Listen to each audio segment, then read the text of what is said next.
خب دوستان عزیز و گرامی، از کانال یوتیوب، از کانال قربان نیگماتov شما همین صحبتی ما رو در رادیو امروز میتونید تماشا کرده باشید. به همه شما باقی تنسیتی خانه آبادی و لبانی پر از خنده رو آرزو داریم. سلامت باشید.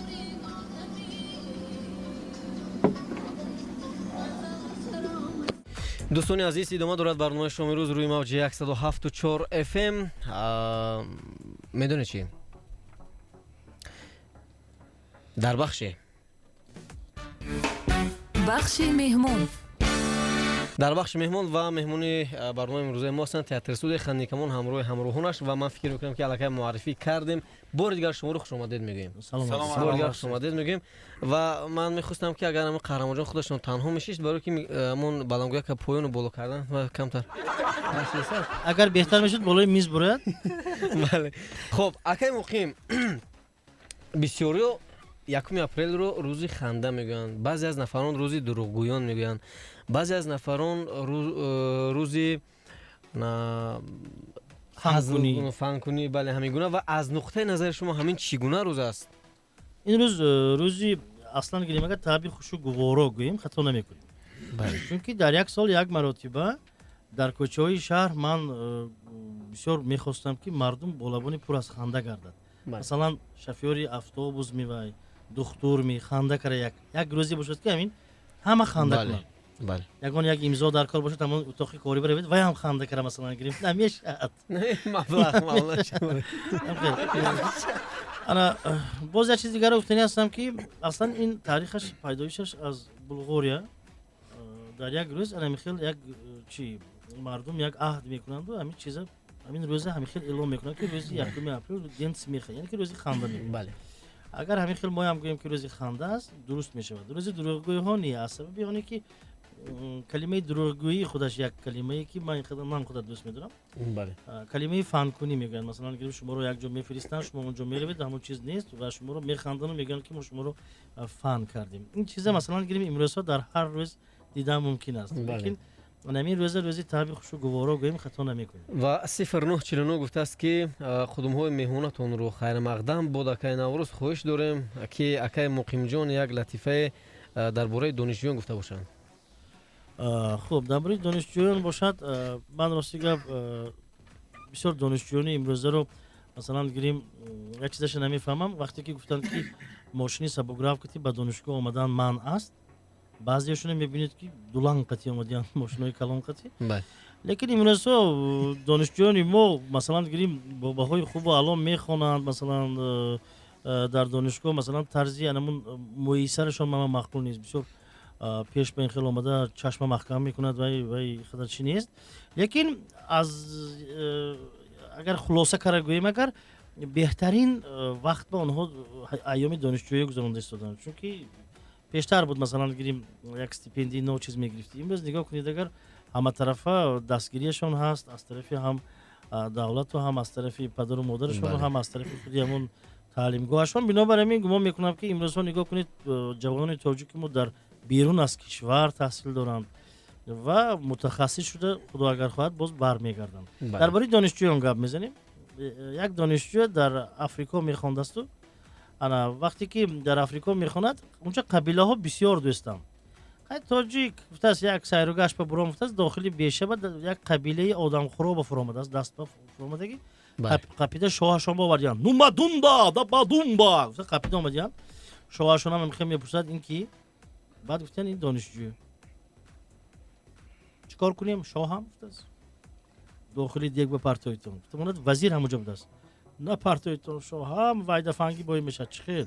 اما داخلی دیگ این کارتوشکای بودگی چیزا محصولات خورد کو آخری است. انمین لطیفه ها از دوره دانشجویی پیشتره. باز دانشجو همین قدسیه هم همش بود. خب و اینجا زنگ های تلفنی نیست هستن، بیاد یک زنگ تلفنی قبول میکنیم. الو. سلام علیکم. سلام علیکم. ابراردین هستم، یک شنونده شما و یک مخلصی همین گروه خندین کمان. بله. و من پیش از همه خوش آمدید میگم این گروه با شهر دوشنبه. و من میخوام که یک چیز پرسم که این حج قریب که به پرکی از بین رفته شده است، یعنی که همی حوزه همین یک گروه هست که همین گروه شما است که یک مرتبه در یک سال هم باشد، یک مرتبه دو مرتبه کنسرت میمونن. بعد دیگه من میبینم گروه های حجبی را یگام گروه حجبی کنسرت نمیمونند غیر از شما. و من یک چیز پرسیدنی هستم که شما یگام یعنی که اسپانسر یعنی که نفر شما رو دستگیری میکنند، شما هم خیلی شخصا هستن که شما رو دستگیری کنن. و بعدا یک چیز دیگه میخواستم از شما پرسم که از دوره‌ای که شما همین گروه تاسیس یافته است اگر همه که از صحنه‌ای که بازی کردگی هستند در یگان فیتا یعنی که هست که ما دسترس کنیم که اول تا آخر تماشا کنیم و بعدا همه شما رو خوش آمدید میگم. من شما رو دعوت میکنم سر یک پیاله چای مرحمت به خانواده ما مهمون شوید. تشکر زیاد ابرار جان. من راستی که خیلی خوشنودم، خرسندم از اون که شما چنین سخن‌ها گفتید. ما سرپرست نداریم و ما کوشش میکنیم تا اینکه برای مخلصان فقط چیزهای نوین، مواد نو رو آورده باشیم. در بابت همین فیته های ویدیو من گفتنی هستم که پیشتر کاسیت های همین لینتگی بچی میشد ثبت میشد، بسیار صفتش پست. من دارم همشه در архиви خودم دارم، لیکن بسیار صفتش به سبب اونه که کاسته گردیده است و استاده خود به خود اما صفتش نیست، گم میکند و چیز. حاضر مثلا گیریم صفرهای نیست، پیشتر دیگر خیلی بود. از حاضر مثلا 18 سال شده باشد از تشکیلی ما، از روزی تشکیلی ما اما صفتهای من دارم. بله. لیکن آنها کم نیست، صفتشان پست شده است. بنابراین من بعضا استفاده میبرم وقتی که مثلا گیریم یک جشن میشود اما چیزا استفاده میبرم، لیکن همش رو استفاده کرده نمیشود. الکی کاسته شده، فرسوده شده. بله. و میخواستیم اکنون با گلهایو یک سوال پیشنهاد بکنم که شما با کدام مقصد با تئاتر استودیوی خانه کمان اومدید و چرا محض تئاتر استودیوی خانه کمان رو انتخاب کردید؟ شما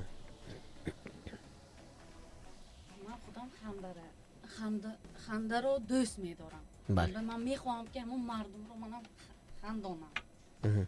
برای همون من همین کسب رو پیشه کردم. همین کسب رو شما انتخاب کردید. این صحنه با شما چی می‌خندونید؟ حافظه به پیلوس ممکنه موبا نمی. فنگرام ممکن. سلام علیکم. خب قهرمان جان یوروف، من با شما یک سوال دارم.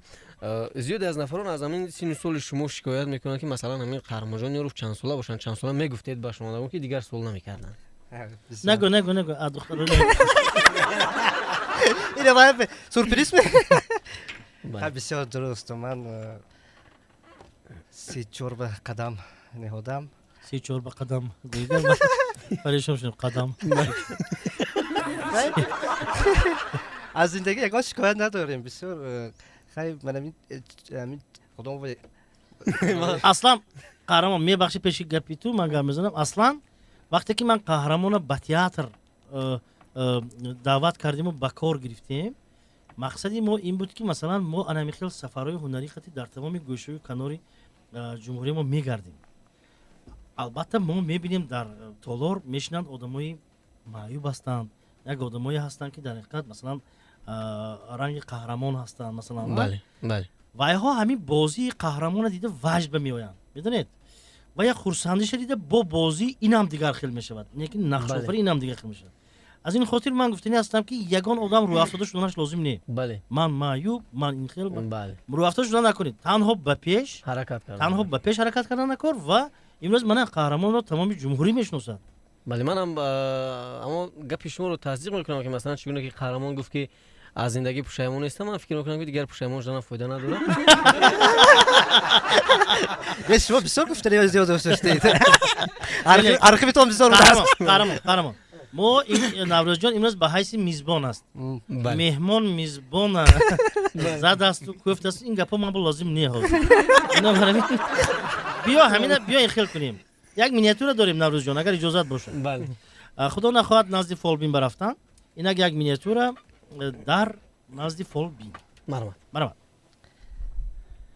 انا خونی فالبین من رسیده آمدم. ای اوکا جان السلام علیکم. شما نظمی؟ شما درست می؟ سلام علیکم. رحمت.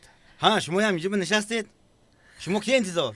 منم همین نزدیک فولبین به آمدگی این فولبین رسو تعریفی بودین این کس ها من همین تعریف شما بسیار شنیدم راست میگید برای همین اومدم دیگه اینا گوید و همین آدمای برآمد خودشون یک تا جیغ زده میدار آوردن استید که شما چند ساعت باز نشستید انتظاری فولبین ما آمدگی ما 4 ساعت باز من همینجا انتظار شده استیم هیچ نگی برآمد جیغ زنه از این معلوم میشد که من بعد شما ها حقی نوبت کتی نوبت کتی در اومدم Assalomu alaykum.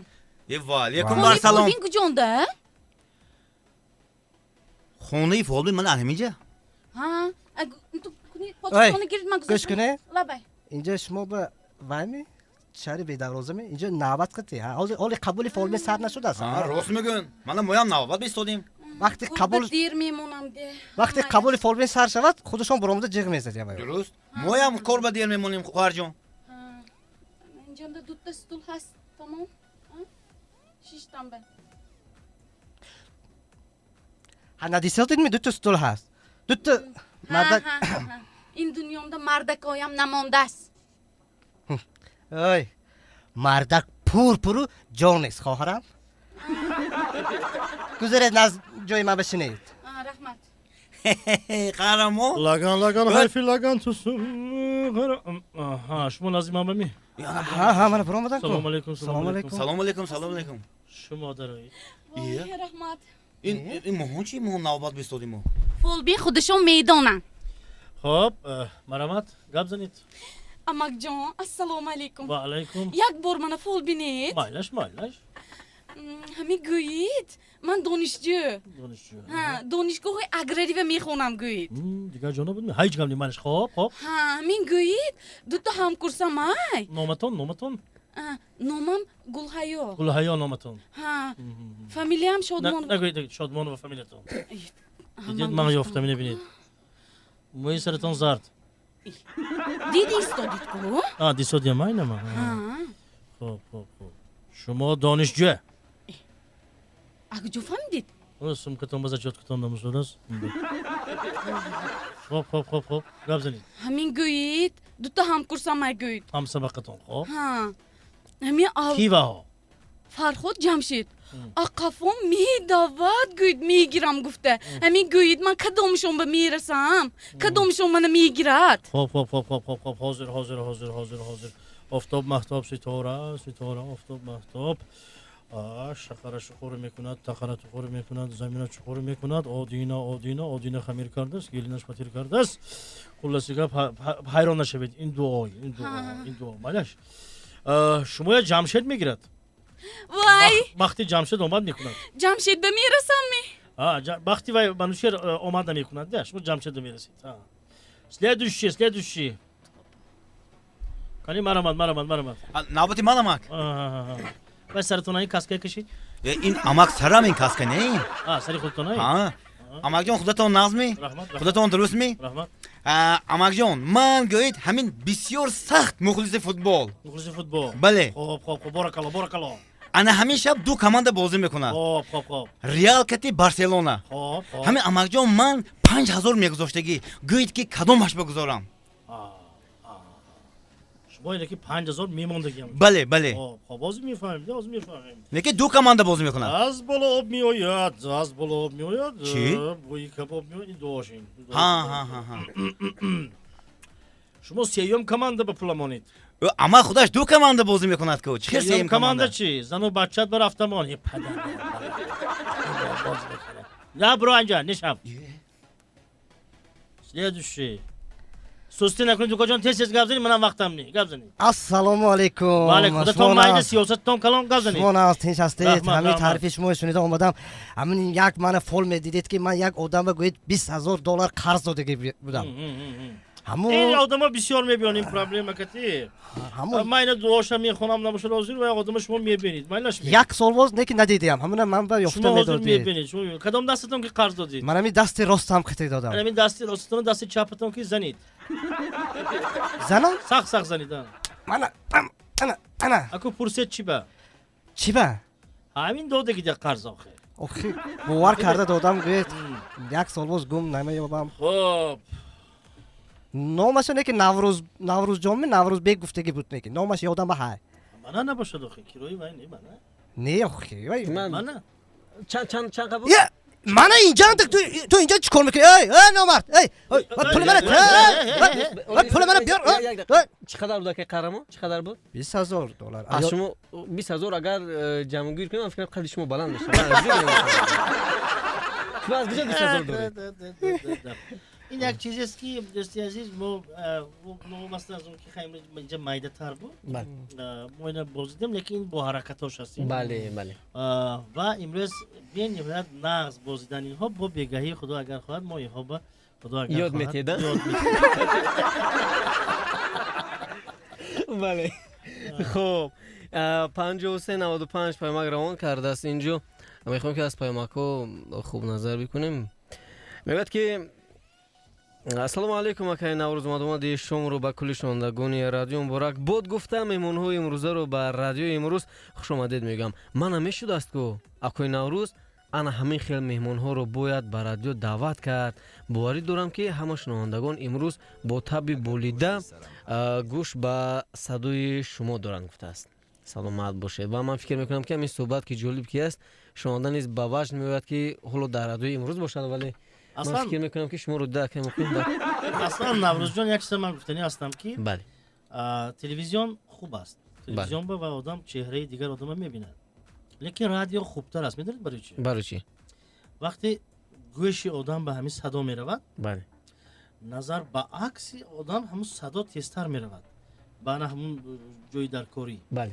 بنابراین من گمان میکنم امروز ها در روز بارانی مردم زیادی مثلا در سری چنبرک ماشین در جای کار در خانه در پلیس در همه در پلیس البته گوش به صدای مو دارن بله و خوبم میکنن البته و گمان میکنم که در این شام البته آنها یک فالی نیک است که در این شامی گوییم بارانی بله طبع آنها خوش است. خوش است مخیانم.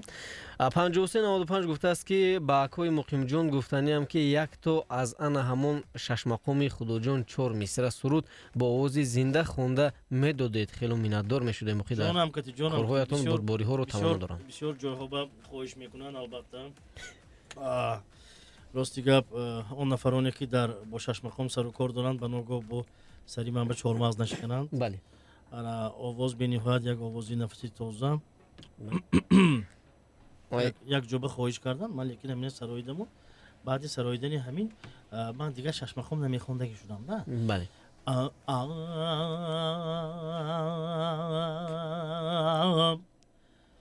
بگیدی امی که سر کنه رفته صدادم یک بار نه مردک اومد گوش کن گفت چه خیلی گفتیم که آبی بگیدی گفت بعد من گفتم من بسیار دوست می‌دارم شش مقام میو لیکن اکنون بعضن وقت مثلا گیریم همون تکستش من وقت چی نمی‌کنم اصلا گیریم اگر مثلا گیریم امروز حافظای نگاه می‌کنیم فونوگرام گفتگی چیزه فونوگرام باشه اگر حافظ می‌برد هم تو یک نزدیک هم تماشاچی یک رقص می‌کند یک حرکت می‌کند فونوگرام می‌رود هم تو می بله لیکن اگر حافظ اگر زنده خواند شما در اصل می‌بینید که مثلا گیریم حافظ چگونه متن همین سرود از یاد می‌داند یا نه. بله بعضیا میروم دوامش نیست متن میروم دوره چی میگه دوره چی من نمیدونم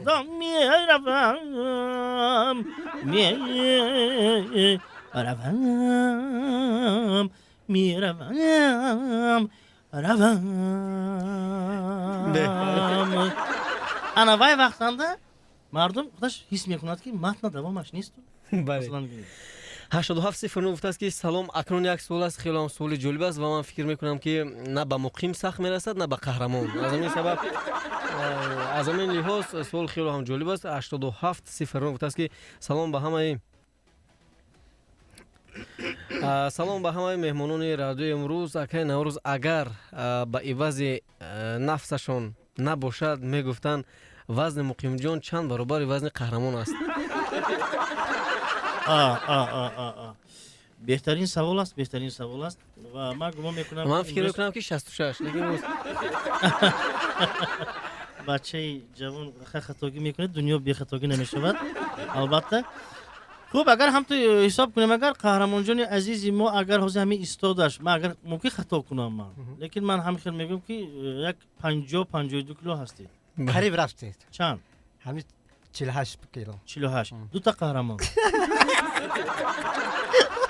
لیکن نوروز جان مردک که 40-45 برفت الله که باید که وای کمتر یک وزن خودش داشته باشد مثلا گیریم فهمیدید بعضی مردها میبینم بسیار خرابی لاغر نه این شما به سخت نرسد نوروز وقتی مثلا شمال های بینید طرف های امریکا با چقدر شمال های سخت است میگرد میرد و شمال بله فهمیدید میگرد میرد یعنی ایام نوروز به آدما بعد میگن که بادبارک کی پرنده سو خیلی گپ میزنید اگر این خیلی در اصل اگر این خیلی در اصل نگاه کنیم مثلا لباسی انامون بدن اکای مقیم جایگاه قهرمان جون است بعد لباس قهرمان پاپوشوی مو بله واقعا سلامت خب باشه اینجا الان موضوع لباس با هم گذاشتیم رفیقام و من بله یک سوال به شما کمی پیشتر دادم خیلی جوابی خوب گردوندید که شما با بزرگ می روید مثلا من اگر با بزرگ روم اگر پای افضل 38 کوبم نمیوبم مثلا کارمون رو مجبور میشم که یعنی تمام جویش رو گردم شما مثلا شما یعنی که اندازه پایتون در نظر دارید بله بله 38 بله اندازه پایش مو 38 بله بله از شما چنین تخته پشتی محمد وای دفعه همین خیلی شدگی بود بله نه نوروز جان اگر اصلا گیریم اگر بازار مثلا گیریم امروز در بازار همه چیز رو دریافت کردن ممکن است بله فقط بسیارتر نقصتر گفتن در کار بله خب اگر شما دیدید که 38 اگر بین شعبه مردها بنا باشد میتونید کمتر بلند میشود قفاش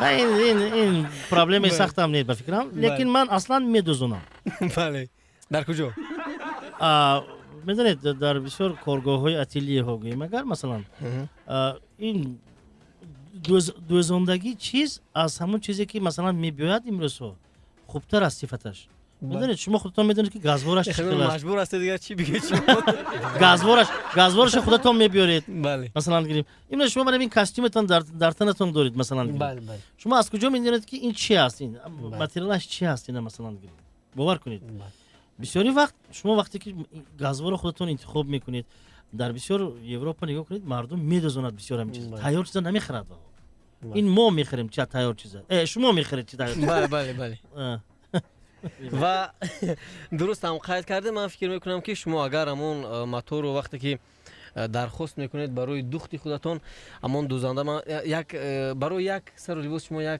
ماه لازم است اگر دوزنده شما برای مایدهک باشد اگر 1-3 ماه اواره میشه خب اکنون امکان داریم باز زنگ تلفنی رو قبول بکنیم خب حاضر میکنیم دوستان عزیز 44 645 13 رقم در استودیو یادرس میشیم از صحبت جلوی نام برنامه رو فراموش کردم شما میروز است میروز است البته بله نوروز جان نزد میکروفون با شما شاید چی نکردیم این چونیک چای دارد کمتر خنک لیکن میشه در تئاتر هم خیلی چیزا بود دکوراسیون میگن و هم چیز داره نمودش است و خنک استعمال میکنید گرم شده میبره نه خنک به فایده دارد خب 84 برام چای گیرید بله بیاید خنک به فایده دارد از دست شما نوشیدن اونقدر خوب نیست 190 کیلو وای 84 گفته است که سلام اگر شما رو در توی معرکه ها نیز دعوت نمایند میروید اگر روید اصحاب معرکه چقدر مبلغ طلب میکنید من فکر میکنم چنین وزنشون نوروز اصلا روز اعتبارا شما پرودیوسری من هستید دوستان بله بینهایت یک طلبات خوبی داشتید بله ما راستی گپ صنعتکارا کلی صنعتکارا یک نیتی خوب دارن بگذار در خاندان شما توی شود میبینید فهمیدید بنابراین این چی بنی ما مرامت میکنیم با توی شما یک تبریکات میکنیم یک خرسان میکنیم مردم این بهترین کار است در بابت طرف دومی مسئله که همین کس این کس به ما گفتن زورتون میرسد زیغ نشوید بله میرسد نه وای زوری مبلغ میرسد برای مبلغ پیشنهاد کردن ولی میترسیم که برای مهمانداری کردن یک دیگه الوهیده برای شما وقتی که قاشق بدیه که میخواد صحبت میکند این یک چیزی اوریجینال میشه چون که حاضر اگر هر دو یک جا مونه خودی که تخم مرغ با یا دو دیگه باید خوب لیکن از دو سر من خوشحالم که همین شامی بارانی به نگاه نکردم من و شما خنده داریم. بله واقعا و شما یک دو توپچه پخش کردید به فکرم آوازی من نرفته است. نه رفته است این آواز خنده است نه خب 44 وقتی که من و شما خندیده نمیتونیم مخلصان رو مجبور میشم که تومچه رو پخش کنم بعد دیگه البته 44 بسیارتر نگاه میکنم گپی خودتون به بسیار میمونه. 44 سیاوش میگه که خیلی قوت دل ویام 44 سیاوش میگه که سلام به همه شما من مخلص تئاتر خندین کمون هستم. سوال با مقیم جون این راست است که شما از زنتون میترسید؟ بله.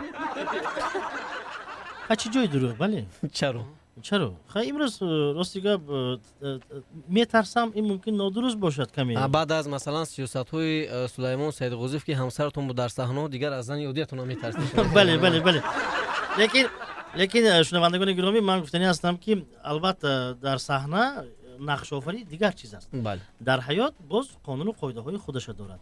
بعضن وقت می شود که حرمت میکنید، بعضن وقت میترسید، بعضن وقت زوری میکنید، لیکن این زندگی است. هم تو نوروز جان که از این چیزا دور است، به فکر من خیلی درست درک نمیکند، لیکن حیات همین خیلی است. و امروز گمان میکنم که مؤلف همین سوال یگان چیزی دیگر مثلا شنیدن میخواست یا بله لیکن به هر حال ما جواب دادیم. گمان میکنم جواب بله. خب دوستان عزیز میشنویم رکلام رو و دوباره برمیگردیم به استودیو.